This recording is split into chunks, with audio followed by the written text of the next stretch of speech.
So, first time lang ni Afi magti-trick or treat dito. Kasi last year, umuwi si Dada. So, buntis pa ako noon. Tapos may snow na.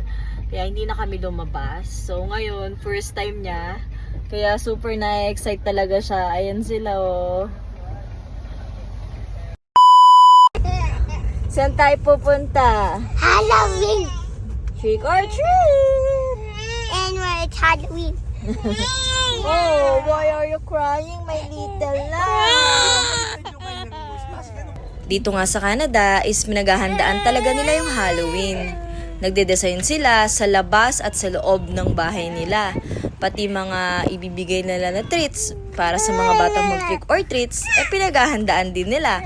Binibigyan talaga nila ng budget. And ito nga October 31 na to is medyo maulan, pero game na game pa rin yung mga kids na lumabas at mag-trick or treat. First time niya. That is already fine.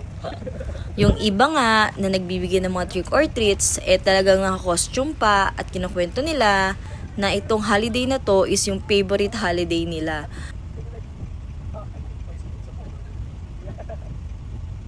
So, ayan, ang little lamb namin.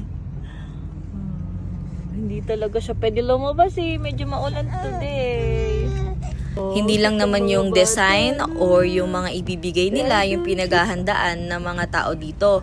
Pati yung mga costume ng mga bata or minsan as a family pa nga yung costume nila Bukod sa mga bahay-bahay, marami rin nagbibigay dito ng mga treats for the kids. Pati sa mga convenience store, dental clinic, sa police station, at sa bombero. And actually, yung ibang organization, nagpo-post talaga sila sa Facebook at hinihikayat yung mga bata na pumunta kung nasan man yung mga treats na hinanda nila. Actually, yung mga bata talaga dito, nakakapuno sila ng 2 eco bag, lalo na kung masipag ka talaga mag-trick or treats. Pero kasi kami, mga 1.5 lang kami nag-trick or treat kasi may pasok pa si Dada. Actually, nag-early out lang talaga siya para makasama at masamahan si Afi mag-trick or treat. Marami nga palang nagtatanong bakit naka Super Mario si Afi. Actually kasi feeling ko ito yung costume na mas mabilis siyang makakalakad, makakagalaw siya ng komportable. So sabi nga nila, kapag Halloween hindi naman daw talaga importante yung treats or yung mga candy na binibigay ng mga nagbibigay. Ang importante is the experience na ma-experience ng mga kids and also the core memory na maaalala nila hanggang pagtanda nila. So, ayun lang. Thank you for watching. See you again on Trick or Treat 2026. For sure, mas magulo na kami kasi meron ka naman na kaming batang mananakbo. Oh, Afi, uwi na tayo.